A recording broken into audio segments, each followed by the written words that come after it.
Welcome back to Nosco Unpacked, the channel all about flexible packaging. I'm Steve Kruger, product manager here at Nosco for flexible packaging, and today is the fourth episode in the series with Phil Harrison, valued customer and co-owner of Dura-Pack.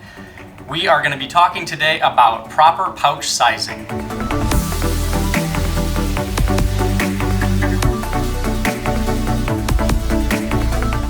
Welcome back, Phil. Thanks, Steve. Good to be here. So today, I believe you're going to walk us through kind of proper pouch sizing and what that all is about. Yeah, and this is a big ordeal, and this is something that we see a lot of people get wrong, and it's very important to put your due diligence up front. Okay. Because if you missize your pouch, there's a lot of kind of sub-effects that come after it. So when you think about the total supply chain, right, you pick your pouch size, that pouch ends up in an outer case, those cases end up on a pallet, and you even have retail and shelf space. So if you find out later when you go to automate you have the wrong pouch size, it can be extremely difficult to change that because you have all these things now that you have to go do. Then so we tend to see people do this in reverse because they get really excited and they throw marketing and graphics at it and they pick a pouch size and then they go to automate or fill it and it's like, oh crap, it won't fit. Yeah. So this is kind of the process that we recommend. So there's a term we use a lot called headspace, and the headspace basically just means the amount of space between the top of the bag and the product. And so what we get a lot of sometimes is a pouch filled like this. So this is an example of not enough headspace. Okay. This pouch is way too full. It's hard to fill by hand, right, to get this packed to the zipper. But if you were to try to automate this, it just plain wouldn't work, right? The other extreme here, you can automate this very efficiently, but now the end user is probably going to feel shorted on product, right, because the pouch is mostly empty. So what we typically like to see is this like top third or so of headspace. Okay. So this is what we would consider a properly sized pouch. Properly sized. Yeah. So, even if you start out automating by hand, this is going to be easy to fill, but now you locked yourself into a pouch size that you can actually scale and automate down the road. Gotcha. Understood. That makes sense. So I'm really trying to target, like you said, about the top third. Yep. Is kind of what we're looking for. So if we're startup and we're working through the kind of getting ready to scale, we want to go with like a top third is kind of a general guideline. Yep. And so it's like this phase one is okay, now let's mainly put product in a pouch and look at headspace. Sure. But unfortunately there's more after that. Okay. So after you do this, you like to do what we call drop tests. So even on a conference room table like this, you take the product, you tape some kind of funnel. This could be something that you're working with your equipment supplier on, or you can literally cardboard and duct tape a funnel if you want.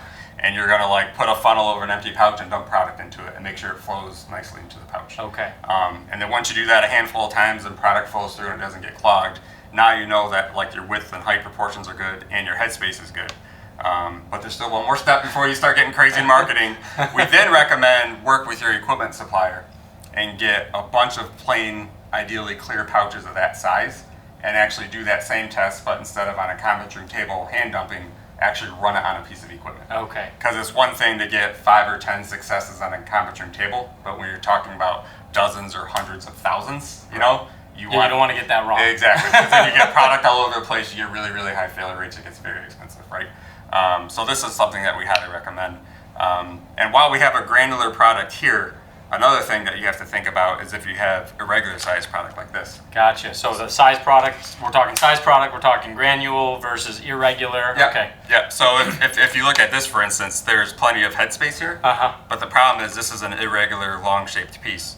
So if this piece drops sideways, it actually won't go into the pouch. Oh, okay. So there's consideration in automation. Can I drop product like random through a larger opening?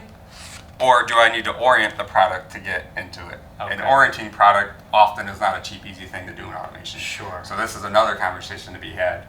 And that's why I recommend that funnel test. Because if you're just dropping this product in at random, it's just going to all clog up. Clog up the funnel. Right? It's not going to make it into the pouch. Yep. Okay. And you want failure rates. Yeah. And you want to know that before you buy a million pouches, right? Yeah. So this is the process we recommend. And once you get through all of this, now you get to do what unfortunately a lot of people start with. Now you get to do the die lines and the artwork mock-ups and all that fun stuff. Gotcha. Planning for the future, planning for the end game. Way ahead. Way ahead. Yep. Got it. Great.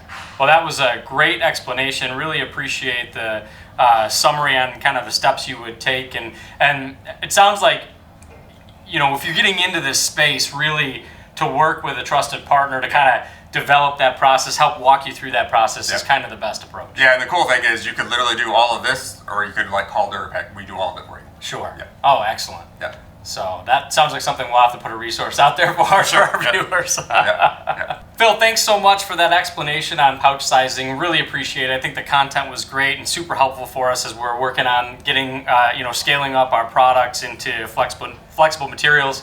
I'm looking forward to the next time we chat, which is going to be on challenges that we may run into in flexible packaging lines. So that's going to be exciting. Yeah, can't wait.